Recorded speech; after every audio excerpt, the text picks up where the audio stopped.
Good morning, good afternoon, good evening, and good night from whatever part of the world you're watching, whatever time it is where you are. Hello. Welcome back to the Not Quite There podcast, where we navigate this chaos we call life through candid and honest conversation. And today's topic of conversation adult friendships. Yeah, we're going to get into it. Adult friendships, okay, we know that women friendships and men friendships are different, right? So I am speaking obviously from a woman's perspective because I am not a man, never been a man, don't want to ever be a man. So I don't know what y'all friendships are like. I know what me and my sister's friendships are like, and so that's what I'm going to speak out of. So making new friends, who knew it would be this hard, girl? Like making new friends is hard. If you are not the type of person that like puts yourself out there in certain areas or certain events, certain arenas, puts yourself out there on social media platforms and things like that, out there in the world, like you walking around, if you're doing something by yourself, you see somebody that you think has a nice style or a nice hairstyle or something like that, and you say something to them and create a friendship. That's hard to do, especially if you have kind of like social anxiety. I do not have social anxiety. I don't like to cast those spells on myself, but I will say that it is scary to like approach a stranger who you think would want to be your friend. You know what I'm saying? So me, like as a child, obviously, like growing up, we're in all these mandatory institutions and spaces, right? You have school, you have work, you have like daycare, you have places that you go. Your mom or your dad's friends have kids, and they put you around their children, and you make friends that way and stuff like that. But as you get older and you start to like make your own decisions and execute free will in a different way, you start to realize that you have to create those bonds and connections. You have to seek out those friendships. You have to create those things, and it is difficult. The friendships that I have now, right? I have a lot of friends. Now, when I say I have a lot of friends, I have people that I've maintained contact with and like viewership via social media programs and things like that, platforms and stuff like that. People that I've maintained that type of a bond with, from some from elementary, some from middle school, some from high school, some from college, like all different walks of life. You know what I'm saying? And a lot of the friendships also that I have came from like relationships that I was in. Like I have friends that were girlfriends of my boyfriend's friend, stuff like that. And though we're not with those partners anymore, we're still friends. That's how you know the friendship is real. Amen. Yeah, clock that. So, just this idea of having to put yourself out there is scary. It is. It's not easy to do. It's not something that you do every day. It's something that you have to practice. I recently this year, maybe not this year, maybe last year, but I definitely got into it this summer. Solo outings. The reason why I started, I want to say like maybe last year, I started really like going out solo. I went on a whole solo trip out the country for 5 days to Curacao. Shout out to Curacao. Okay. Um, and like this summer, I was going to last summer too. That is when it really started. But this summer, I was doing it very heavily. I went to a fete for the first time ever by myself. I've never been to a fete before in general. So this fete that I went to was the first fete I've ever went to, and I went solo.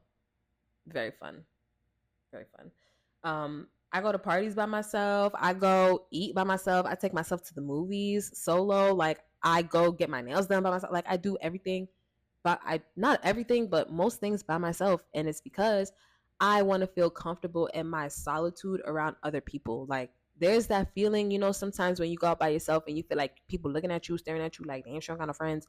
Damn, he don't got no friends. Like, but no, that's not the case. I have friends. I have plenty friends. Everybody just is living their life in their own way. doing what they got to do for themselves at the pace that they are doing it. And I can't allow that to pace my life. You know what I'm saying? Like, if I want to go do something and I have the opportunity and I have the means, I'm going to do it. Like, why not? What are you waiting on? What's holding you back? Friends? People? Go do it. Now. But yeah, that's the, just proving to myself that I can be outside with other people, and I can enjoy my solitude around other people. Like, you don't have to have people with you, right? All the time. However, villages are important. Villages are very, very important.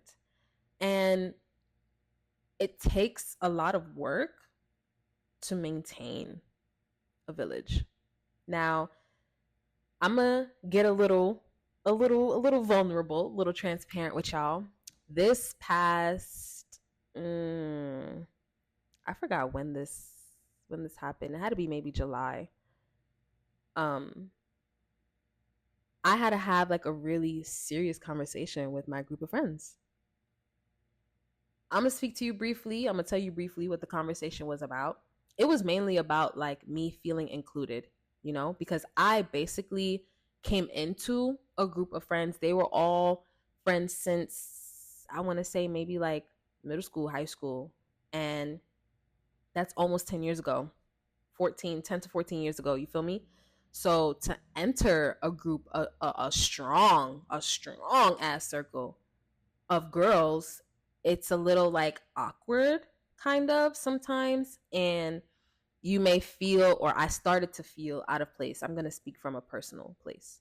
I started to feel a little bit out of place because, watching them celebrate each other's birthdays, going to their houses and seeing like photos of each other around their place, and not one photo of me is around the apartment. Nah, but like, you start to feel a little bit excluded. And it was like I was always in a group chat. We're always planning some surprise something for somebody's birthday, and we're doing this for this person and this person and this person and this person. But when it came to me, that reciprocity, I wasn't feeling it. I just wasn't, as much as I wanted to, you know? Me, I know they're not malicious women. They're not doing it on purpose. Like, imagine they're like, oh, haha, Jada's birthday is coming up. We're not doing anything for her birthday. Ha ha ha ha. No, that wasn't the case. My mind started to play tricks on me and made me feel like that. But then also in that same time that I was thinking that thought, I would always play devil's advocate and be like, well, they've been friends before they even knew who I was, and they've been doing this for a while. So it's not like they're purposefully like excluding me. They're just in flow, like they're doing what they know. You know what I'm saying? And so I felt it for a couple of years, actually. I held it down. I always tried to give them the benefit of the doubt, like the entire circle, and just be like, hey, and also they're all like from the same country, so that in itself too, they all speak Creole, they all like communication culture is different from me. So I'm like, okay, well, I know that they have had these bonds and have been forming these bonds for forever. So it may be a little bit more work, a little bit more legwork, a little bit awkward for them to try to like cater to another friend of the group that isn't exactly, the same. But that's not really the case with these women. Let me tell you, as soon as I became friends with one of them, I became friends with all of them. Like the entire group welcomed me with open arms. And yes, you get to see like everyone's individual traits and how they are individually, and things about their personality that you either click with or you don't, right? So it's always that first observatory period. Like I'm in the circle and I'm watching and I'm listening and I'm hearing and participating when I can, and stuff like that. But just building and developing the friendship bond. So the conversation that I brought to them was like, ladies, I'm not really feeling the sisterhood. Like, I know it's here. I know it's something that we, based our friendship on. I know that y'all are those types of women. Like, this is it wasn't a friendship. It was more like literally a sisterhood when I first entered the circle. And, you know, I just wanted to let them know that I wasn't comfortable. I didn't exactly love the fact that I was showing up for everybody else and it didn't feel like everybody else was showing up for me in the same ways. And the reason why it's important to have like a village of understanding people is because that conversation could have went so left. First of all, I could have brought them the conversation with aggression. I could have been feeling like, oh, you bitches, you this and you that, and y'all don't care about me, and y'all don't. Da-da-da-da. But I didn't, because that's not where I was coming from. I was coming from love, because I love these girls to the core. I love them, and I know that they love me too. I know that is reciprocated. So I wasn't bringing them no aggression, you know, but they could have responded with aggression, right? They could have been like, well, XYZ, and we do this and you don't do this. And like, they could have been real defensive, you know, but that's not the response that they had either. It was a conversation of love and of tears and of understanding and of literally like knowing that this conversation was needed to be had so that we can all work together to be better friends towards one another. I didn't come in pointing fingers. I opened up the floor actually for them to like tell me like, how can I be a better friend to y'all? How can I be a better sister in the circle? And, you know, just opening it up for opportunities for everybody to be better people, individuals and like a circle, you know, a village. And a lot of people run from conversations like that because it can go south, because they don't know how to bring it up in a way where it shouldn't go south, because they don't know how to voice their opinions without offending people, or because people don't know how to respond without being defensive, you know? Platonic friendships take as much work as romantic relationships do.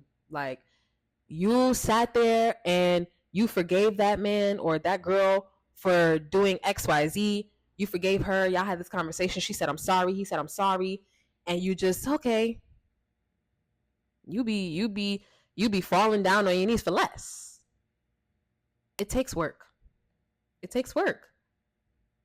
It does. And if you don't want to put in the work, then you're just not meant to live in community. And that's fine. It's not fine, but it's fine. Do what you got to do. Nobody's forcing you to be around anybody else, honestly. But you got to learn how to live with other people. Unless you just stay in your house in a bubble all day and you don't go outside. Learn to be social in ways that don't counteract good morals and values. Okay. So, yes, having a village is very important. And navigating difficult conversations like that with grace and vulnerability and honesty, like just being able to go back and forth and listen to understand, not just listen to hear or respond, but listen to understand, hear where they're coming from, see their perspective. If the shoe was on the other foot, you know, how would you feel if a friend came to you and told you like, hey, I'm not feeling like you're being a great friend to me? You see what I'm saying? Like, when you think about it like that and you start flipping the script, you're going to understand things from a completely different perspective. You're going to see things from a different lens all the time. Like, it's not just always about you, bro. It's not. It's not always about you. And the world does not revolve around you. And once you understand that people have lives that they live and different aspects of life that they have to navigate in their own solitude, it gives you a better sense of empathy, you know, like, because like I said, I knew that they weren't being malicious. I knew that. I always knew that. Even from the time that I started feeling like they weren't reciprocating the same type of energy, I knew it was not coming from a place of hate or a place of malice or jealousy or anything like that. Like, I knew that none of those things were in play. However, I could not continue to be around them and be friends with them and like be in community with them if I didn't voice how I was feeling. Because it would have started to, and I sat there and I told him this too. I said it would have started to build up resentment that y'all didn't even know was being built, because I never even voiced what I was feeling. Now, had I voiced what I was feeling and we had that conversation and then nothing changed and y'all turned around and was doing the same thing, then resentment can build. That's fair, right? But you can't expect somebody to operate how you want them to operate if they don't even know the blueprint. Like, they don't know what's going on inside your head. They don't know what you're thinking. They don't know what you require as a friend. And being transparent and vulnerable in those moments communicates to your friends what you need. And then opens up the floor for them to communicate what they need from you as a friend. And give people grace. That's another thing that we don't have enough of in this world. Grace. No, I'm not saying let people slide anytime they feel like it. I'm not saying let people slide and slip and slippery slope. Like, I'm not saying none of that. Let them you give them an inch and they take a mile. Like, none of that is okay. I'm saying that if you know that somebody is trying their best, or if you know that they will, after you voiced what you've had to say, that they will put their best foot forward moving on to the next chapter of what you guys are building, it's easy to have grace and to understand, like, you know what, it's fine. I may have felt this way before, but after this I don't feel that way anymore, because I understand, right?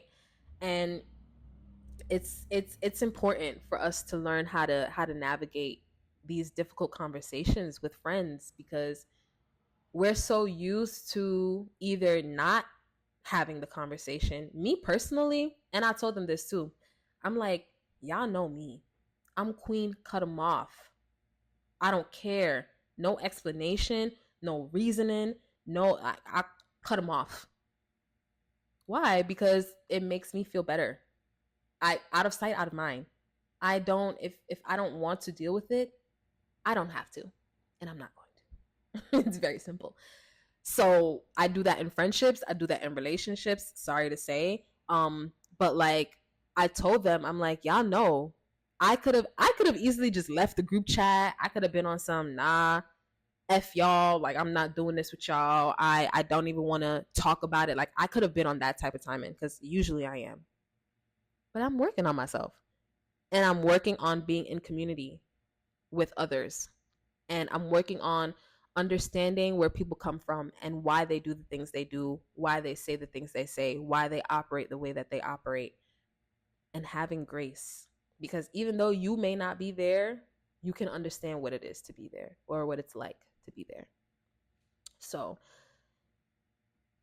that conversation that I had with them, it definitely improved the friendship. Shout out to all my sisters. Mwah, mwah, mwah. I love y'all to the core. Like I said, y'all literally have changed my life. Like, y'all don't even understand how much. There was so many times that I was down and out. I'm in places by myself. Like, I'm in spaces and mental places where I'm just like, I can't do this by myself. Like, I just cannot. I can't navigate this alone. I need somebody else to lean on, to talk to have an open ear and listen to me, because I could sit here and talk to myself all day, or sit here and talk to God all day, you know what I'm saying? But I want somebody else who can talk back to me and give me perspective. Maybe I'm tripping. Am I tripping? Maybe you can give me a different, like, outlook on what I'm experiencing. And that's important, like, to value other people's perspectives. That's another big part of friendship too. Like, you can't just go in with your own standing on business and what you say goes. Like, that's not how friendships work. I don't know what kind of friends you got, but that's not how my friendships work. So just understanding that you don't have to do life by yourself. You don't. And it's difficult to find circles of people that care about you this heavily and that carry you through your darkest times. Like I said, they have seen me at my complete lowest. They helped move me into this apartment. They helped me out when like I told y'all, I don't got a job right now. They be helping me out. Like people that I, and it don't even have to be anything like crazy, but people that I can depend on and rely on when they have it, when they can. Grace, right? I shouldn't be, or I am not entitled to anything of theirs. I'm not entitled to their time. I'm not entitled to their space. I'm not entitled to their monies. I'm not entitled to any of the meals that they cook. I'm not entitled to any of that. But they opened up and extended that invitation to me as my sisters. And like I said, it is difficult to find circles like that of people who you can rely on and who you can depend on. It is difficult. Because even myself, I be online sometimes and I see friend groups and I'm like, dang, that's a popping friend group. Like, y'all got that. But also, like, it's so important to know that you are watching other people's plate and your food is getting cold. That friend group is not for you. What they do, what they partake in, it may look good on the internet. It may be fun. It may be it may be everything that it seems to be on the internet. You're not a part of that group for a reason. Like there's purpose in the path that you're walking. So keep walking it. Amen. Amen. Thank you so much for tuning in to this second episode of the Not Quite There podcast. I hope that you guys, take away some things from this episode. There were a lot of gems dropped, and I'm giving you free game, free 99. Okay? So, to everybody that is not quite there, enjoy the ride. We'll get there soon.